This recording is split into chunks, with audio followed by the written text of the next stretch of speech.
Welcome back to your second part of chapter number 6, Every Drop Counts. In the last part, we discussed about step wells and Gharsi Sar, and also we saw what Al Bruni written about Indian water system, and we discussed the rainwater harvesting system. Now we are moving forward. There are some rituals related to water in India, as all the natural forces are worshipped in India, whether it is land, river, water in the rivers, fire, and everything is worshipped in India. Water is also very important. There are so many festivals related which comes into the monsoon, like Onam, Tej comes into the monsoon. Also, people worship river and everything. So, water and rituals and customs, traditions related to it in India are very important. And water is a holy thing in India. Even today, people get water from very old lakes, dharas, step wells. Many customs and festivals are related to water. At some places, whenever lakes get filled up with rainwater, the people gather around the lake to celebrate. Now, you can see in the picture the bride of Uttarakhand. She, after getting married, she has come to pay her respects to the nearby source of water. The sources of water are also worshipped in India. So she has specially come to near old and natural source of water to worship that particular thing. The new bride worships the tap in her home. Now, how people get water in nearby area? Some peoples are in the first picture. The boy is saying that there is a tanker available in their society, which gives them the water, and now it has well. Another girl is saying they have well in their village where they take water from, and another one has a boring near dug near her house where she gets the water from. People get direct connection in the houses, and some people have a 24-hour water connection.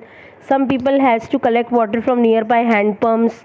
Some people have put direct pipeline in the nearby water department to get it. Some people pump the underground water with their private pumps. Some get it from lakes. So these are all different types of sources and places where they get drinking water from and water for other uses also. Now, what is water cycle? Water cycle goes on in environment all the time. The rain is the result of water cycle. What we get here, for the very first step of the water cycle is evaporation. The water gets evaporated from the nearby source of water, for example, lake, sea, pond, and everything, due to heat of the sun, which is coming directly over that source of water. The water gets heat up, and after certain temperature the water gets converted into water vapor. So the water present in the sea, the snow which is melting and joining the river, that water also gets evaporated and goes into the atmosphere. What is transpiration? Transpiration is the process of evaporation of excess water from plants, leaves of plants. So this excess water, when gets evaporated from the leaves of plants due to heat of the sun into the atmosphere, is known as transpiration. Now water is evaporating and transpirating and converting into vapor and going up in the atmosphere. Now another process, number 2 process, which takes place is condensation. When this vapors go into the atmosphere and touch the cool surface of the atmosphere up, they get converted back into water.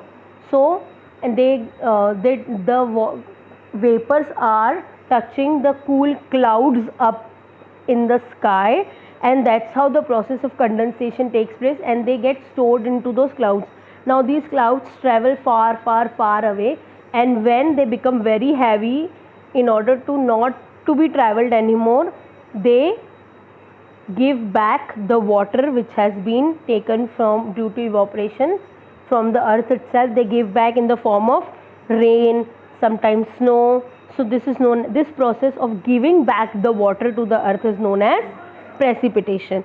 Now this water is again falling onto the ground. Some water is run to the rivers, some water is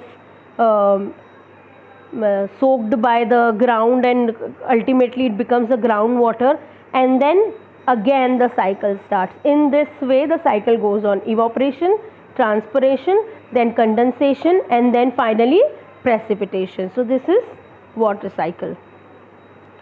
Steps to save water. There are many steps in which we can save water, because the water is not being made with that speed in the nature as compared to the speed it is being used by the people. Because of so much population in the world, water is being used a lot as compared to it is being recycled again. So there are a lot of ways to save the water as written on the slides. You can see we can use plants that require less water in the garden. We can also shut off the nose. We can also off this, turn off the tap while we are brushing the teeth. We only should use the tap or switch on the tap back on only when we need water. We should fix the faucets and taps in our houses which are dripping continuously, and also we should use more of ways of using less water. Instead of using a lot of water, we should use less water everywhere, and we should use water only when it is required, just not waste the water. Thank you so much for listening to this video. This is the end of the part 2 and end of chapter number 6. I hope you understood the chapter very nicely, because it is related to water, and somewhat we know a lot of things about water. I hope you understood very well. Thank you so much.